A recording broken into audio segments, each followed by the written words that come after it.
at the start of this season, there were 33 WNBA players born outside of the U.S., and that is up from 25 just 2 years ago.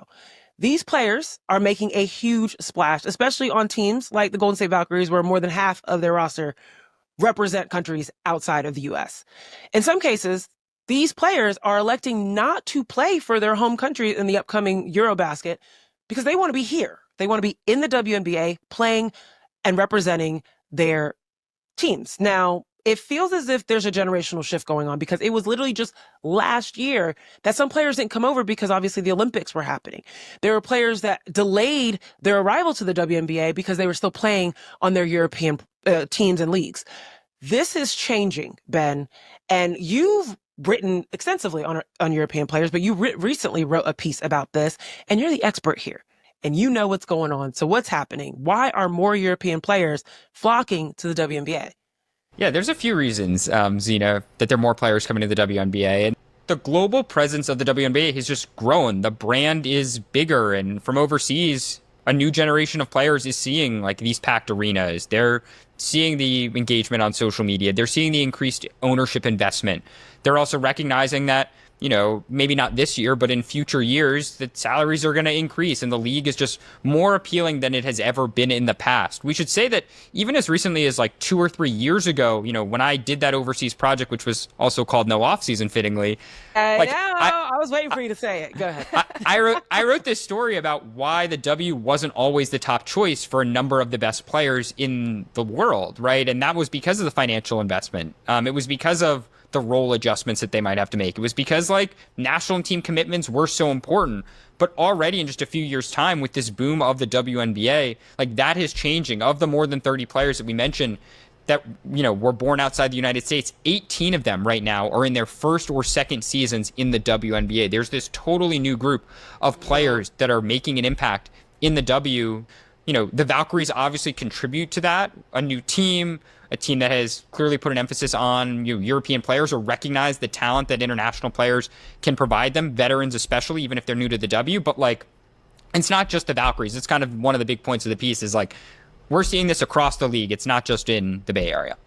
There's also so many other players across the league that play for their national teams, and they're making that decision to stay in the U.S. Of course, the Valkyries have 2 players that have done that, in Janelle Salone and Carla Late. But there's more. And they're not playing in this very well-known, important, seemingly, tournament in Eurobasket, right? This is the opportunity to represent your country against other teams. And that's a differentiator that we should make clear.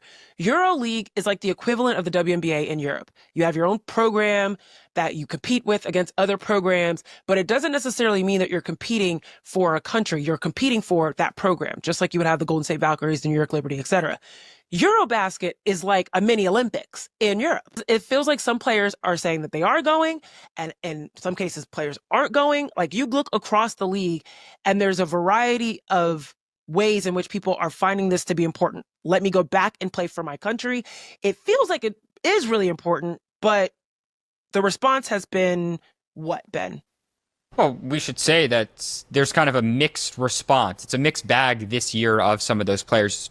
Even in Golden State, like some of the players, you mentioned Janelle Salone, she's going to play for French in Eurobasket, but Carla Late, who is making, her WNBA debut this season as well, just kind of made the choice that, like, I want to be super present and stick with the Valkyries for this first season. We've seen that split also on the Valkyries in terms of Julie Van Loo, who is Belgian. She's going to play with the Belgian national team. Her Belgian teammate and her best friend, Kiera Linskens, a center on the Valkyries, is staying in the United States. In Seattle, Gabby Williams, Dominique Malunga, they're staying with the Seattle Storm. Whereas in New York, we have Maureen Johannes. She's sticking around in the U.S. throughout the WNBA season after missing last year because of the Olympics. But her German teammates, Leonie Fibic and Niara Sabali, they're going to play for Germany. So there's just kind of a splitting. And for me, from the players I've talked to, it just comes down to, like, do you want to commit to the WNBA team?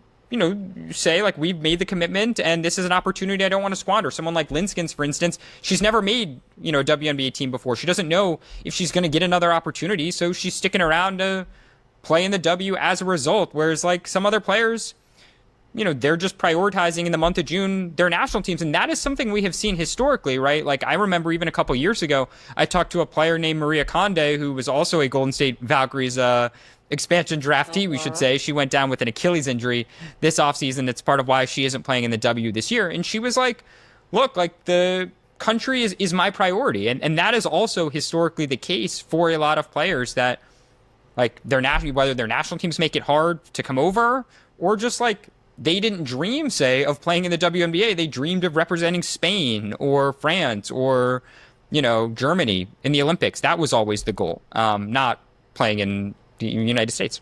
There are some big names that are not going over. Of course, you're thinking about a Dominic Malonga. I'm thinking about a Carla Late.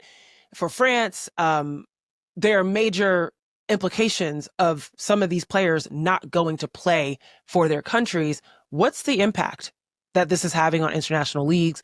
And American players were very prominent for a long time in these leagues, and now potentially not traveling overseas to play in the offseason. How is that going to impact what these leagues look like, how they do, the interest in these leagues?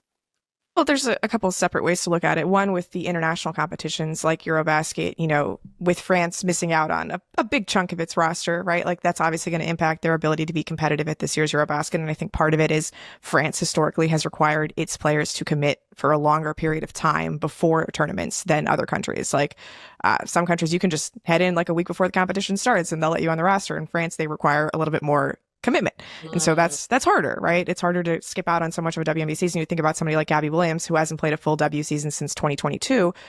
She committed to Seattle. She wants to be here for the full year, and leaving for a month is really, really hard to do.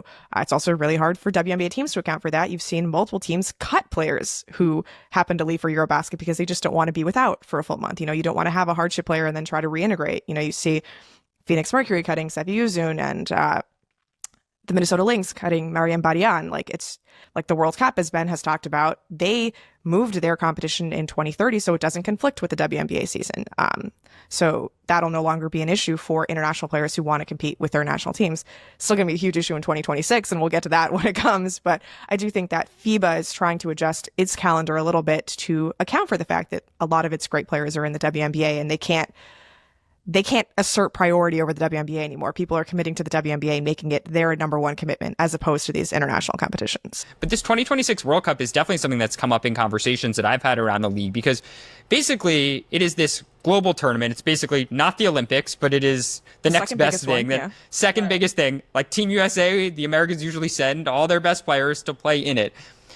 And in 2022, the last time it occurred, it ran from the end of September into early October, and the WNBA season actually kind of moved up its end date to account for this event. So the WNBA season ended before the World Cup occurred. The question now is, with the WNBA season being expanded, 44 games, with the league being as popular as it is, the finals the past couple of years have ended in mid-October. So what do you do when you have a tournament that is, slated to be in the middle of September next year, right? Like, how can you kind of maneuver the schedule to make it all work? And, like, what does that mean for player participation, right? This is something, and I wrote about it, I think it has to be collectively bargained in 2026. And then that begs the question not only about kind of participation prioritization, but, like, say you're Brianna Stewart or Asia Wilson, do you play for Team USA at the FIBA World Cup just before the start of the WNBA playoffs, right? Do you risk injury? Do you risk fatigue? What do you do, right? Like, that's a really tough place for players. Like, this is June, and we've already seen players have this mixed bag response. Can you imagine if a star player on a WNBA team rolls their ankle, say, in that tournament and misses the postseason, and a WNBA team's like, whole postseason run is shot because of it? Like, that is the worst case scenario for the conflict of this event. When I think about the 2022 World Cup, I do think about the epic run that Asia Wilson had, literally going from winning the World Cup title, getting MVP, and then becoming a Las Vegas champion as well. But she had to miss 2 games. And the influx of players from Europe, particularly those that are already seasoned, right? They're veteran players that are coming over. There's nothing wrong with just having veteran European players or even young European players come over and make these teams. Like, we should want the best quality Absolutely. players and players to make an impact. You mentioned development, and I guess the final thought I have on this all is, like, I'm really interested to see how Europe continues to, if at all, serve as a developmental league or developmental system for the WNBA. Traditionally, so many of the best players, American players, go overseas, and that helps to push the product abroad forward, right? That helps make players who, Turkish players, Italian players, French players better because they are practicing every single day with your Brianna Stewarts, with your Nafisa Colliers, with your Maya Moores, Tarasis, Candace Parkers, Diana Taurasi's, etc. Like, all those greats are all playing abroad.